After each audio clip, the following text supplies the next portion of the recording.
Meus irmãos e minhas irmãs, nos encontramos neste sábado, dia 13 de dezembro, dia no qual nós somos convidados a celebrar Santa Luzia, Virgem e Mártir, e lemos o Evangelista São Mateus no capítulo 17, versículos do 10 ao 13. Ao descerem do monte, os discípulos perguntaram a Jesus: por que os mestres da lei dizem que Elias deve vir primeiro? Jesus respondeu: Elias vem e colocará tudo em ordem.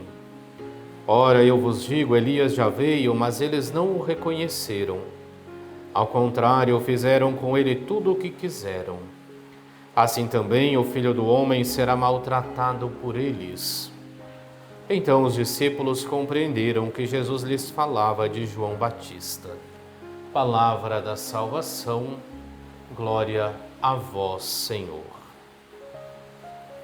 Continuamos neste sábado a nossa meditação deste tempo do Advento, tempo de preparação para que possamos bem celebrar o Natal do Senhor, para que também estejamos prontos, vigilantes para a sua segunda vinda. Hoje, mais uma vez, vemos Jesus que nos dá o testemunho de João Batista, por meio da pergunta dos discípulos que dizem: mas por que os mestres da lei dizem que Elias deve vir primeiro? E Jesus responde: ele vem e colocará tudo em ordem. Ora, Elias já veio, mas eles não reconheceram. E, portanto, desse modo, eles compreendem que Jesus está falando de João Batista.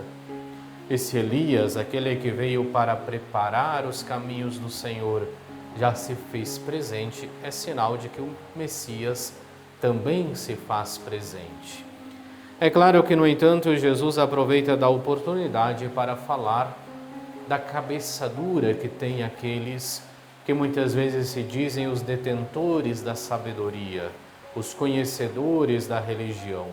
Porque do mesmo modo, então, que maltrataram João, que o condenaram à morte, Jesus diz: assim também o Filho do Homem será maltratado por eles, porque não são capazes de reconhecer a presença de Deus, porque não são capazes de reconhecer o Messias que ali se faz presente.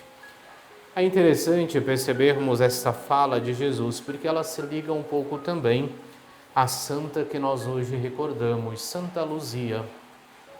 Santa Luzia, que havia feito este voto de castidade, de virgindade até o fim da vida, mas que depois se vê forçada a casar-se, nega-se ao casamento, depois é entregue aos chefes da época, dizendo: olha, ela não presta o culto que deveria prestar aos deuses pagãos, ela se recusa a prestar este culto, e, portanto, é condenada à morte.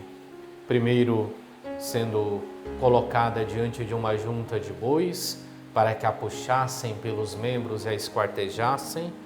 Não tendo sido capaz de lhe trazer à morte esta tortura, lhe degolam, lhe cortam a cabeça. Mas antes disso, ainda lhe arrancam os olhos, como nós já sabemos, e por isso ela é invocada também como padroeira de todos aqueles que têm problemas, que têm dificuldades com a visão. Mas o que é importante do ensinamento de Santa Luzia? Ela permaneceu firme na fé.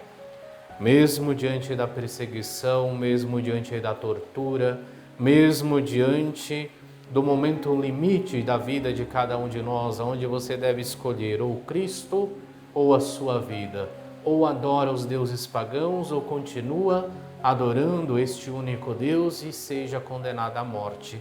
Ela ali ainda testemunha que adorará unicamente ao único Deus verdadeiro. E assim, por meio do exemplo de Santa Luzia, nós somos convidados também a ter a necessária coragem de testemunhar a nossa fé. Não desanimarmos diante das perseguições do mundo, mas permanecermos firmes na fé em nosso Senhor Jesus Cristo. Permanecermos firmes na nossa caminhada cristã.